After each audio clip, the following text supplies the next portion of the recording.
O nosso irmão é da Esplebe e também da União Espírita Fernandes Figueira e Bezerra de Menezes. Ele vai falar para nós aqui sobre o Evangelho, capítulo 10, itens de 14 a 21. São temas interessantes. Eu passo a palavra aqui para o nosso irmão. Bom dia a todos. É uma satisfação voltar a essa casa e agradeço o convite, porque é uma oportunidade a mais da gente poder estudar a doutrina espírita. Seja no Evangelho, seja no Livro dos Espíritos, na Gênese, no Céu e Inferno, ou até mesmo nas obras auxiliares. E o que hoje nós vamos bater um papo é sobre essa parte do capítulo 10 do Evangelho segundo o Espiritismo, que lá no seu início nos fala o seguinte: é o capítulo Bem-aventurados os que são misericordiosos, e logo nos 3 primeiros itens, a espiritualidade usa a própria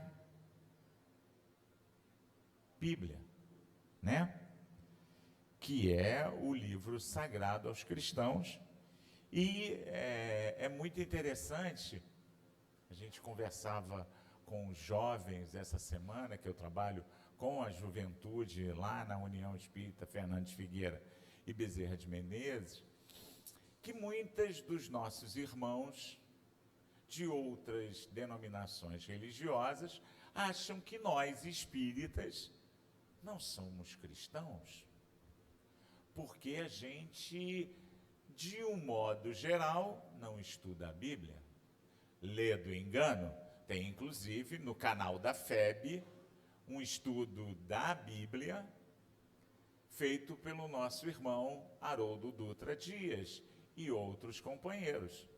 Então, quem quiser, inclusive, saber um pouco mais do que diz esse livro tão importante para a cristandade, tem lá no canal da FEB esse estudo. A nossa casa também tem, com a nossa companheira Sônia Formiga. E aí, lá no Evangelho segundo o Espiritismo, nesse capítulo, ele faz uma abertura falando de 3 pedacinhos do Evangelho, e eu vou colocar para vocês, vou ler para vocês 2 deles que têm diretamente, estão diretamente ajustados ao que nós vamos falar lá do item 14 ao item 21. E ele nos coloca assim, logo no preâmbulo dessas 3 perguntas: perdoai para que Deus vos perdoe. E aí no item 2, que é uma passagem de Mateus, ele nos coloca: se perdoardes aos homens as faltas que cometerem contra vós, também vosso Pai Celestial vos perdoará os pecados. Mas, se não perdoardes aos homens quando vos têm ofendido, vosso Pai Celestial também não vos perdoará os pecados. E aí no item 3, também de Mateus, e aí os versículos 15, 21 e 22, os Espíritos nos mostram o seguinte: se contra vós pecou vosso irmão, ide fazer-lhe sentir a falta em particular, a sós com ele. Se vos atender, tereis ganho o vosso irmão. Então, aproximando-se dele, disse-lhe Pedro: Senhor, quantas vezes perdoarei ao meu irmão, quando houver pecado contra mim? E aí Pedro ainda pergunta ao mestre: até 7 vezes? Respondeu-lhe Jesus: não vos digo que perdoei até 7 vezes, mas até 70 vezes 7. Isso está no Evangelho de João, no capítulo 18 do livro da Bíblia, né? E é a Bíblia que a gente gosta de trabalhar e que o Haroldo também cita, é a Bíblia de Jerusalém, que é aquela com menos interferência. Haroldo Dutra Dias, inclusive, tem um livro que é o Novo Testamento, onde ele mesmo fez a tradução direto das bases primordiais. Então ele estudou aramaico, estudou grego para traduzir para nós. Mas aí quando a gente fala essa questão de perdoar 70 vezes 7, a gente fica fazendo, né? Eu adoro matemática. Aí é 490. Será que Jesus queria dar um número? Aí, aspas, né? Curiosidades. Eu falei, eu queria identificar, além de ter visto no preâmbulo desse capítulo, eu queria identificar mais rápido na Bíblia de Jerusalém. E aí botei a palavra 70, para que ele me achasse isso. Porque eu gosto, de vez em quando, de fazer umas investigações nos livros que a gente vai estudar. Sabe quantas vezes no livro sagrado aparece a palavra 70? 110 vezes. Porque quando a gente usa o PDF, né, a ferramenta de busca, aparecem 110 vezes. Desde lá o Gênesis, quando fala de Caim e Abel, aparece os 70. E depois dessa passagem aparecem outras. Então, por que Jesus estava usando esse 70? Porque, em muitos casos, os nossos irmãos judeus já usavam essa ferramenta de falar do 70. 70.000, 7.770. Então, aparecem várias vezes essa ferramenta 70.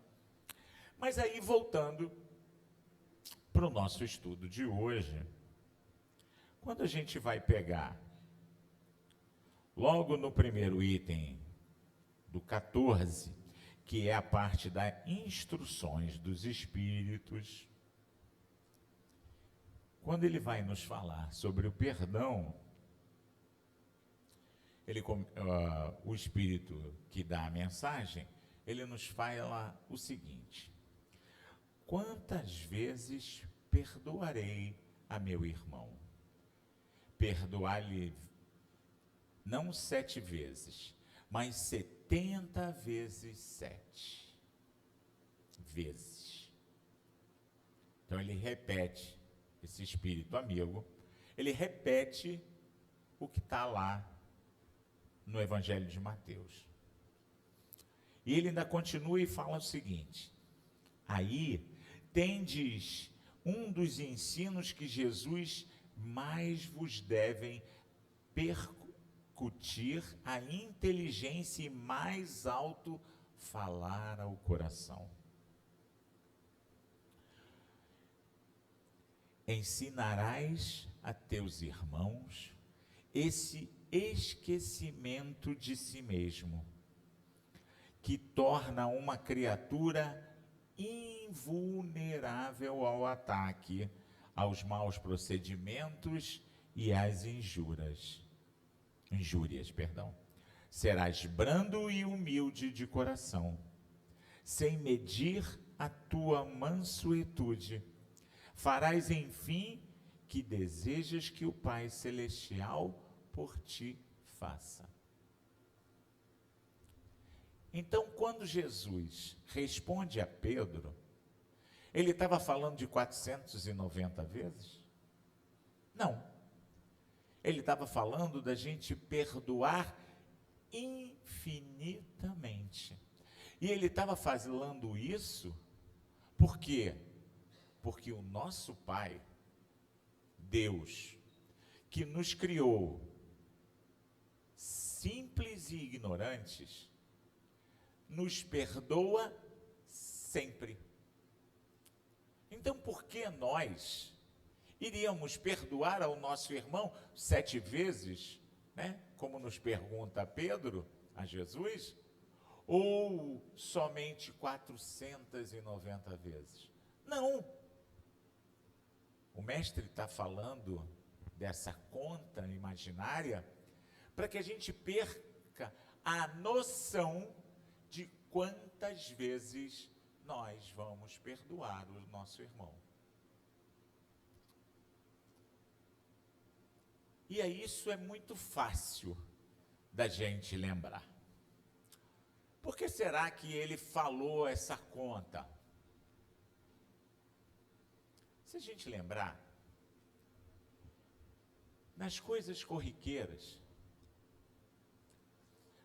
que acontecem conosco dentro das nossas residências, a gente fala assim, mas fulano, eu não já te falei isso? E aí depois, passa-se um tempo, mas fulano, eu não já te falei isso?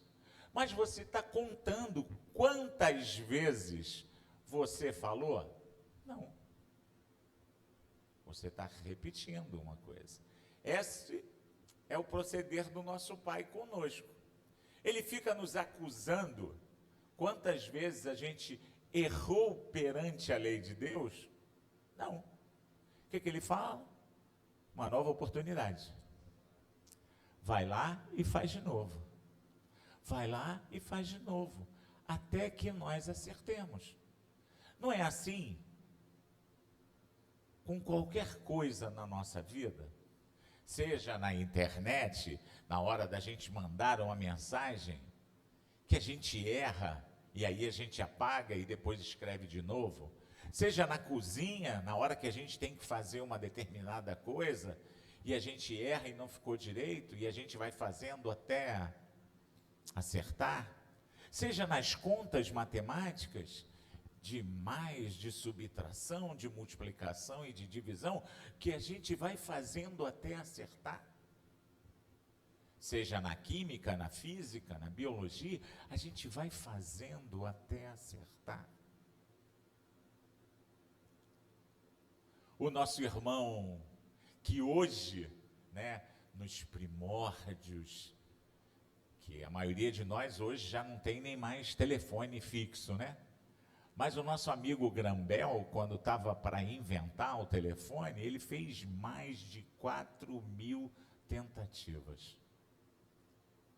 E aí, quando passou da 4.000, logo em seguida, ele conseguiu se comunicar com uma outra pessoa numa distância.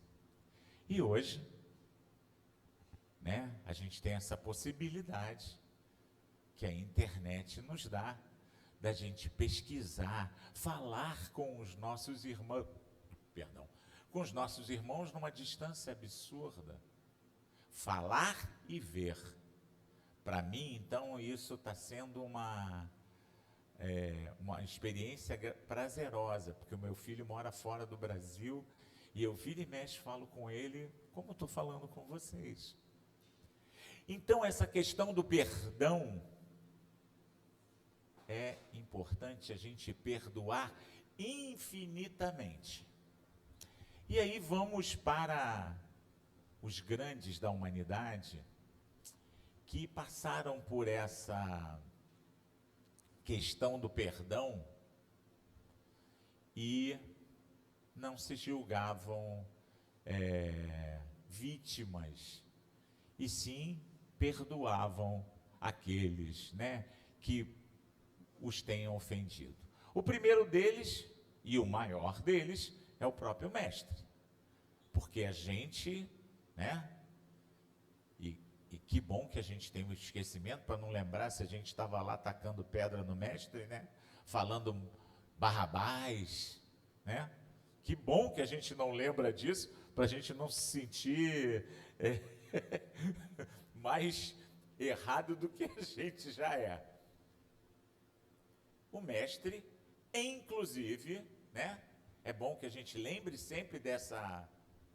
Quando está lá no alto do madeiro, ele fala aquela frase: Pai, perdoai-os, eles não sabem o que fazem. Essa era a visão do mestre, que foi injuriado, maltratado, achincalhado, cuspido, tiraram sangue do mestre, e ele era puro. Ele é o nosso modelo e guia. Os espíritos nos lembram isso. Mas a gente fez tudo de errado com ele. Então a gente tem o mestre. E aí vamos para o século XX. Um camarada, num dos países mais populosos do mundo, resolve brigar contra o Império Britânico. Mahatma Gandhi. E aí, muitas vezes era ofendido, xingado, cuspido. E aí, já na idade mais madura, depois de ter conseguido a independência da Índia, sem derramar uma única gota de sangue por uma luta armada. Claro que gotas de sangue foram derramadas, porque os soldados vinham nas manifestações pela paz e batiam naquelas pessoas, e as pessoas caíam e continuavam seguindo. É perguntado a Gandhi: você perdoou todos os que te ofenderam? E aí ele fala: não. Mas você não perdoou todos que ofenderam? Não, eu nunca fui ofendido. Então, o que o mestre estava nos falando, de perdoar indefinidamente, tem a ver com isso. E aí, para linkar essas coisas,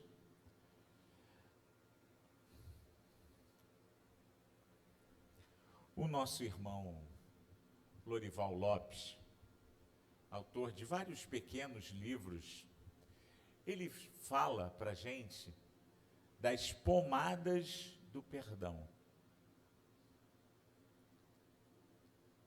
Não reavive. Certos arranhões, machucaduras ou feridas do sentimento são como as do corpo.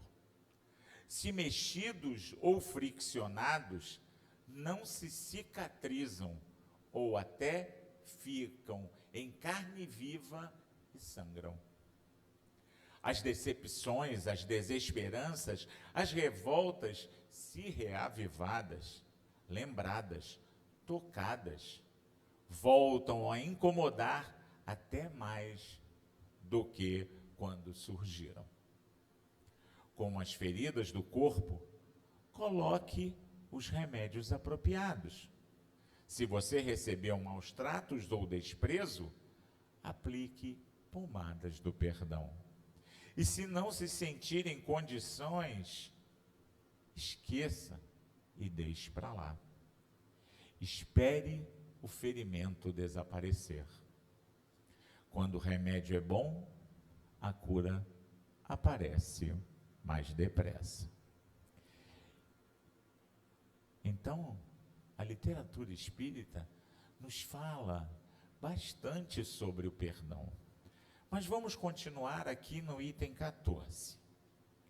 Perdoai, usai da indulgência, sede caridosos, generosos, pródigos, até do vosso amor.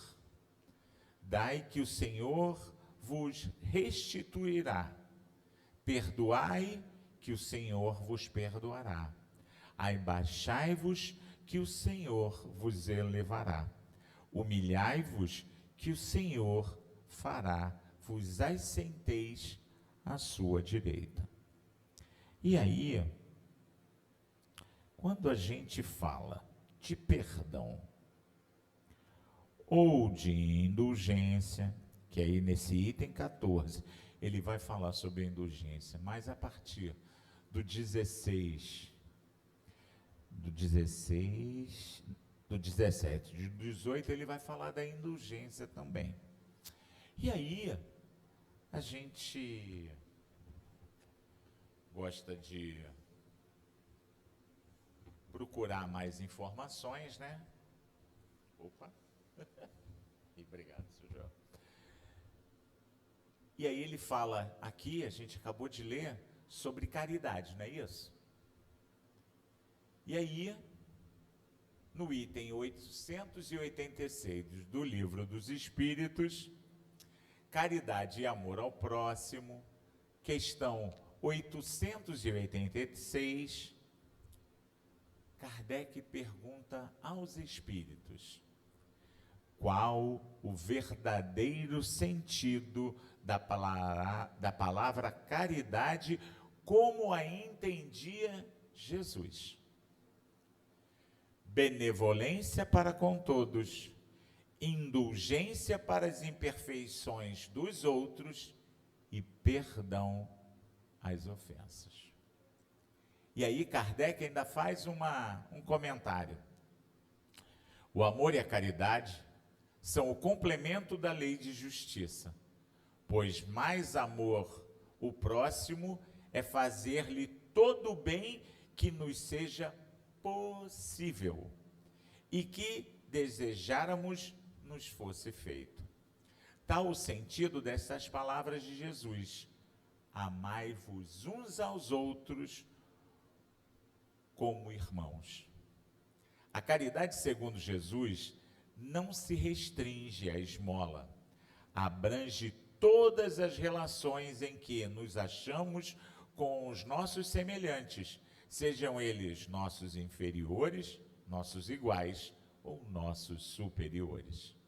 Ela nos prescreve a indulgência, porque da indulgência precisamos nós mesmos, e nos proíbe que lhe humilhemos os desafortunados, contrariamente ao que se costuma fazer. Apresente-se uma pessoa rica e todas as atenções e deferências lhe são dispensadas. Se for pobre, toda gente, como quem entende, não precisa preocupar-se com ela. No entanto, quanto mais lastimosa seja a sua posição, tanto maior cuidado devemos pôr em lhe não aumentarmos o infortúnio pela humilhação. O homem verdadeiramente bom procura elevar aos seus próprios olhos aquele que lhe é inferior, diminuindo a distância que o separa. Parece um pouco o que a gente acabou de ler lá no item 14, né? E aí voltamos para o finalzinho do 14.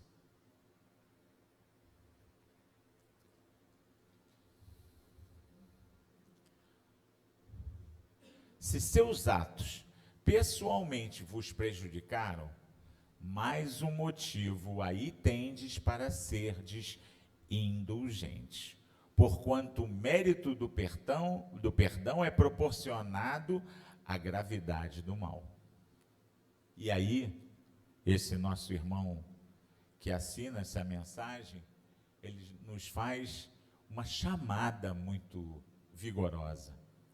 Espíritas, jamais vos esqueçais de que tanto por palavras como por atos, o perdão das injúrias não deve ser um termo vão, pois que vos dizeis espíritas, sede-os. Feliz, pois, daquele que pode todas as noites ao adormecer, dizendo, nada tenho contra o meu próximo. E aí quem nos faz essa colocação, né, esse item 14, é Simeão, em Bordeaux, 1862. E aí vem outra referência do Livro dos Espíritos, questão 919, do nosso irmão Santo Agostinho, quando ele fala para a gente da necessidade de duas coisinhas. Primeiro, do autoconhecimento, que está muito ligado à questão do perdão.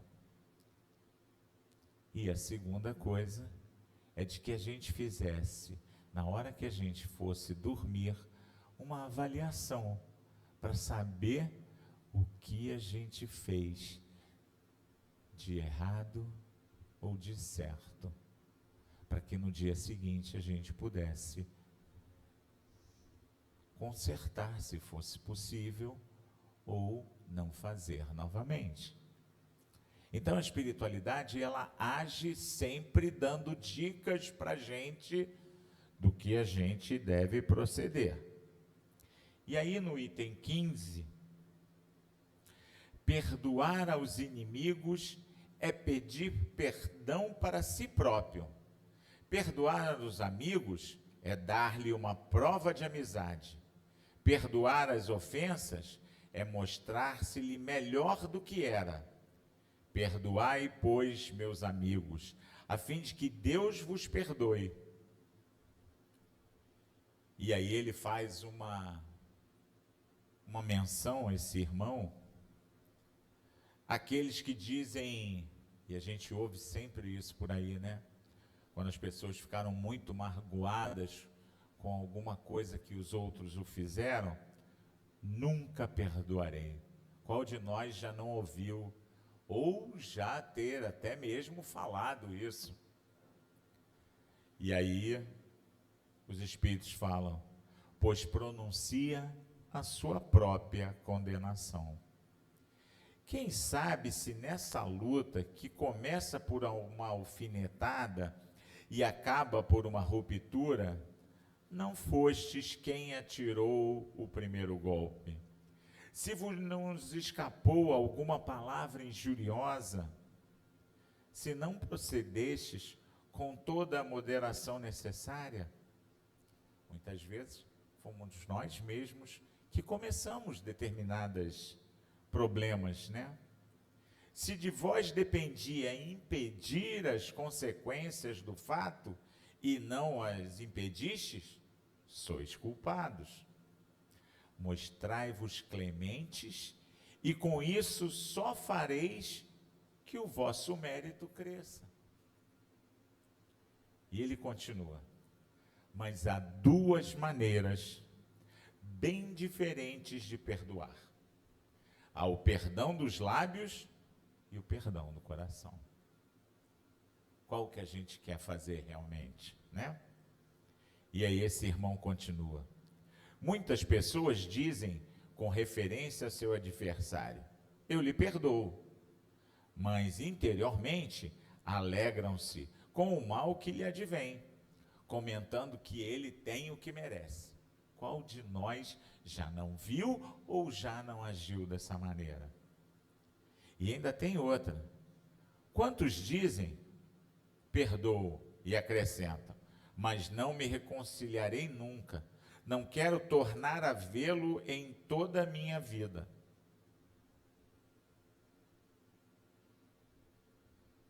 Quando a gente foi magoado, porque a gente ainda é imperfeito, né?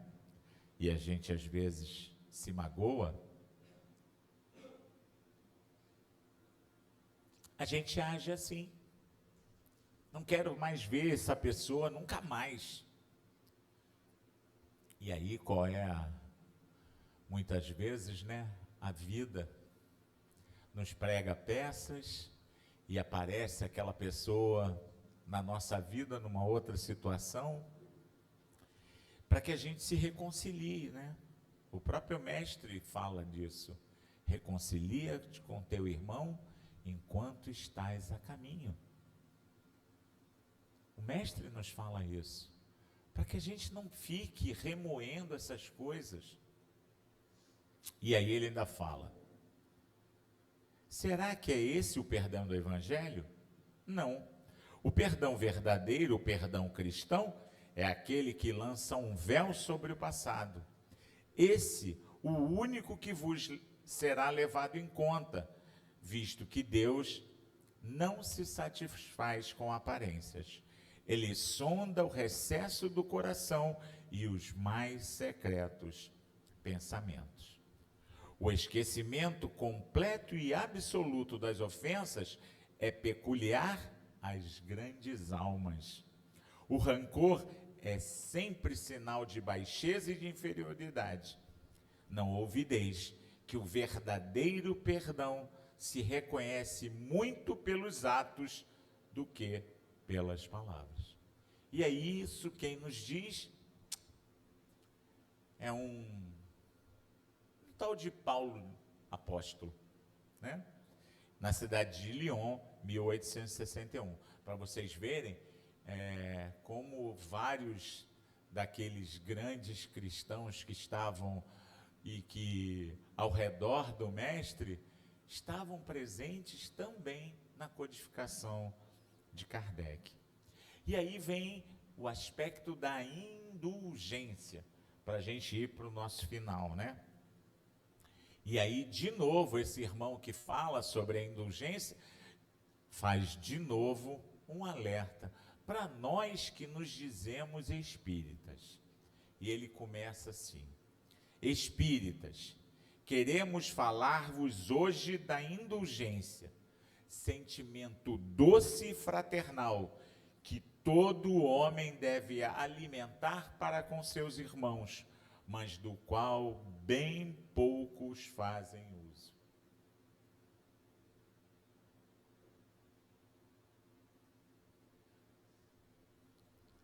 Nós, e aí eu me incluo, não somos indulgentes para com os nossos irmãos. Nós, na maioria das vezes, não somos indulgentes nem conosco mesmo. A gente aponta o erro do outro, como naquela frase do Evangelho, né? A gente vê a remela, né? A sujeira no olho do nosso irmão, mas não vê a trave no nosso olho.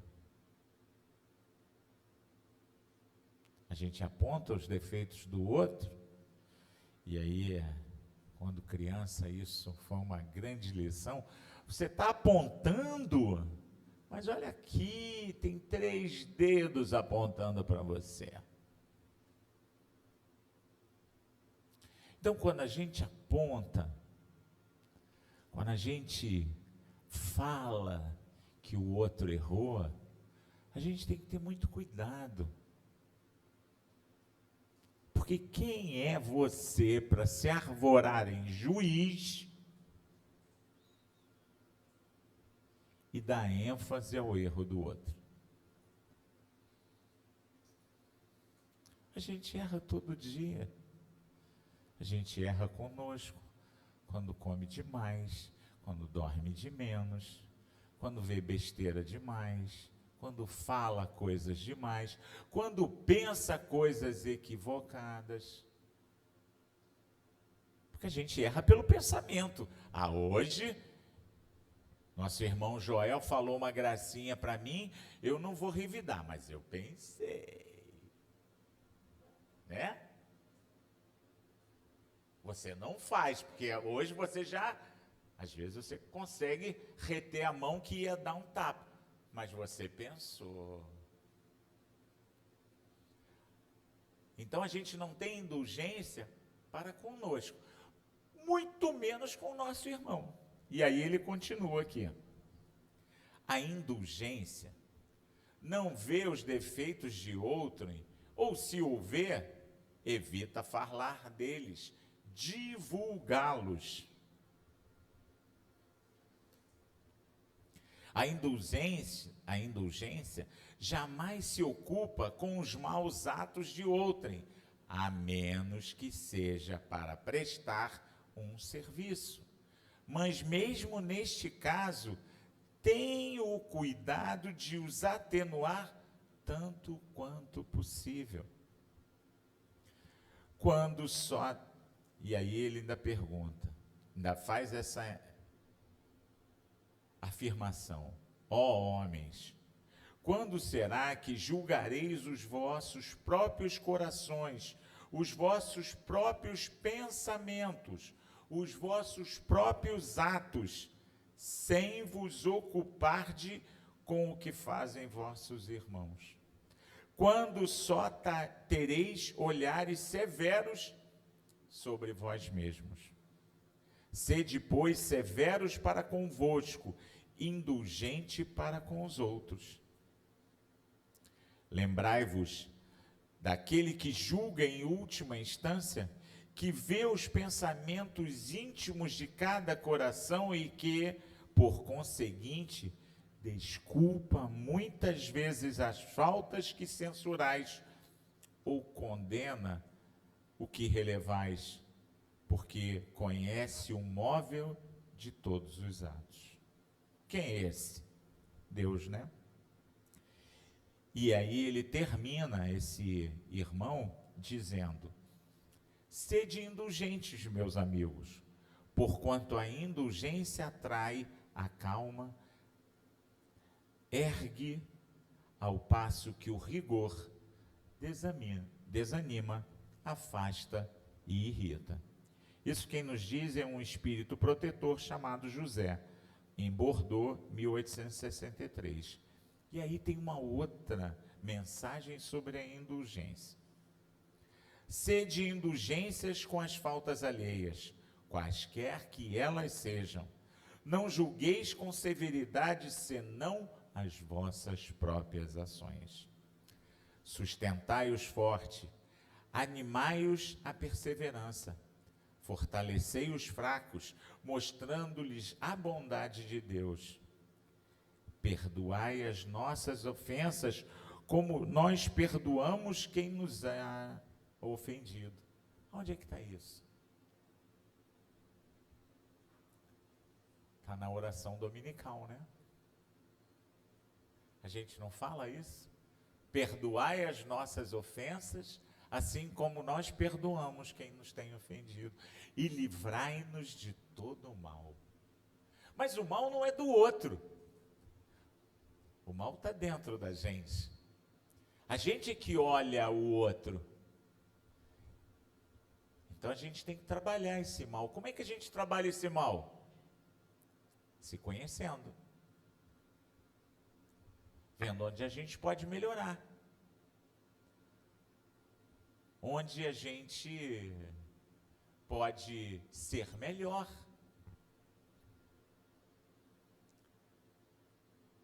E aí, esse irmão ainda continua.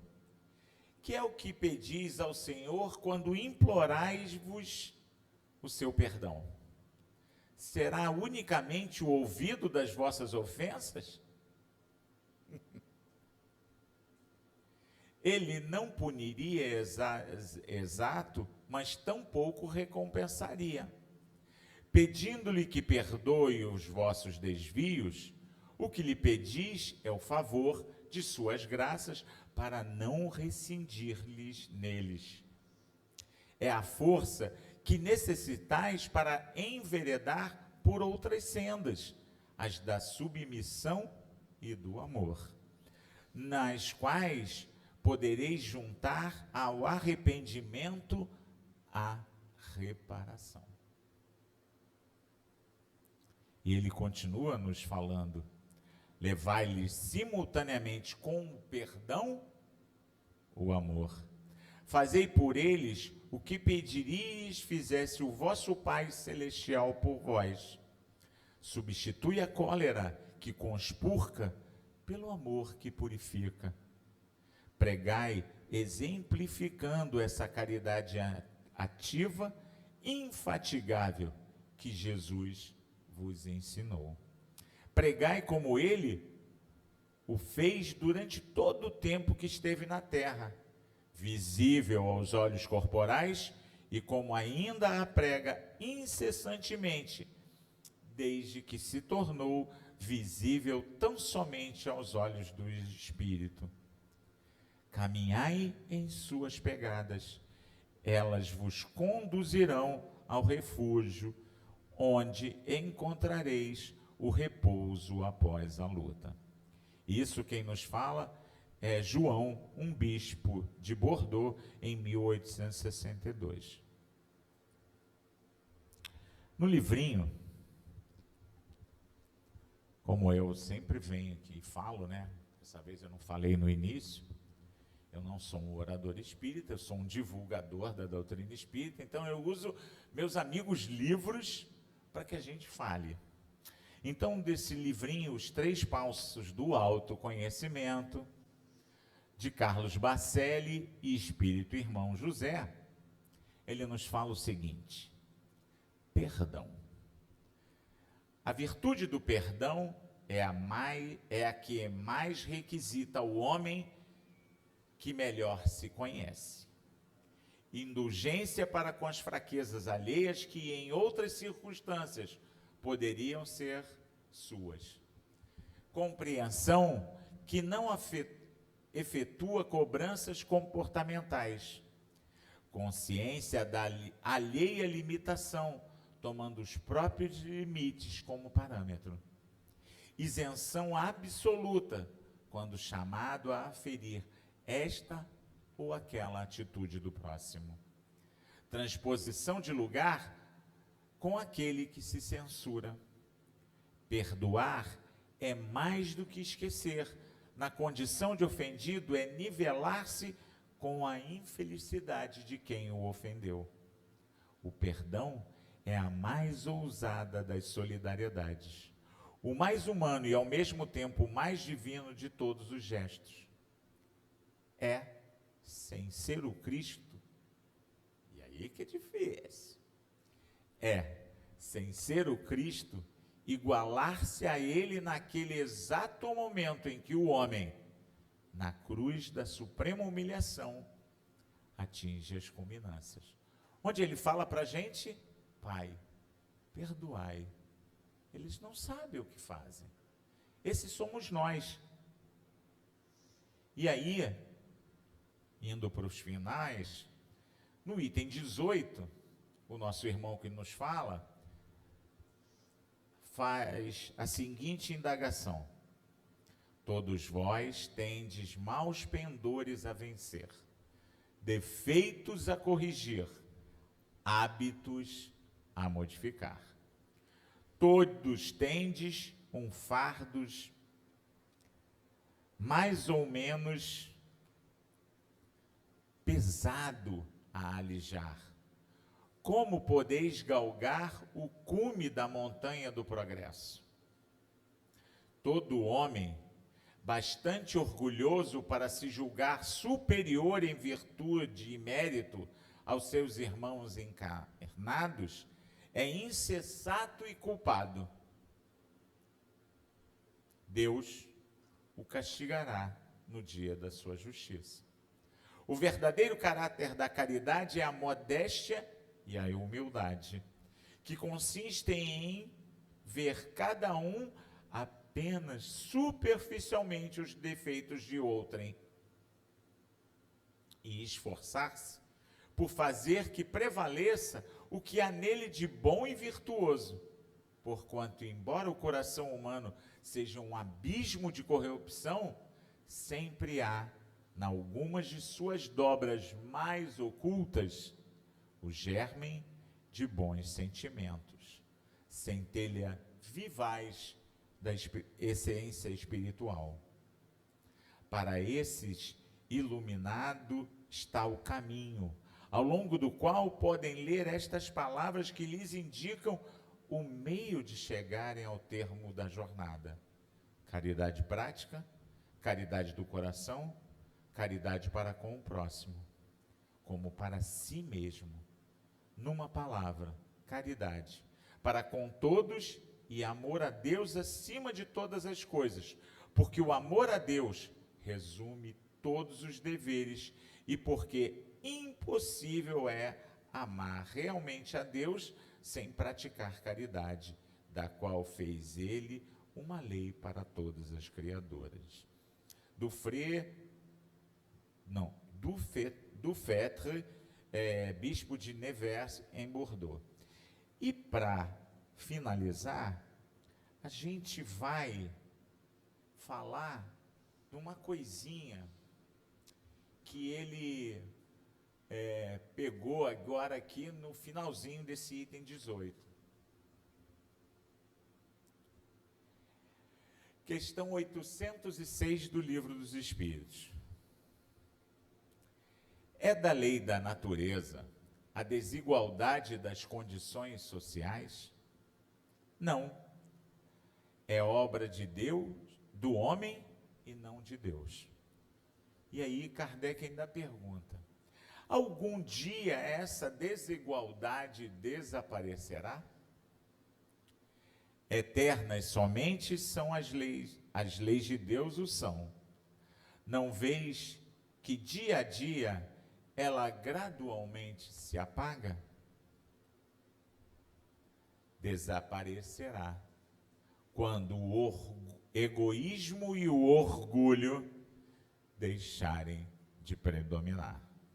Restará apenas a desigualdade do merecimento. Dia virá em que os membros da grande família de Deus deixarão de considerar-se como sangue mais ou menos puro. Só o espírito é mais ou menos puro. E isso não depende da posição social. Então, cada um de nós vai ser mais puro, vai ter mais feito perdão, vai ser mais indulgente quando retirar de dentro de nós o orgulho e o egoísmo. Os Espíritos falam mais de uma vez isso. Quando a gente tirar de dentro de nós o orgulho e o egoísmo, a gente vai conseguir perdoar os nossos irmãos, não ver nele um nosso inimigo, mas sim um filho de Deus, como todos nós. Muito obrigado.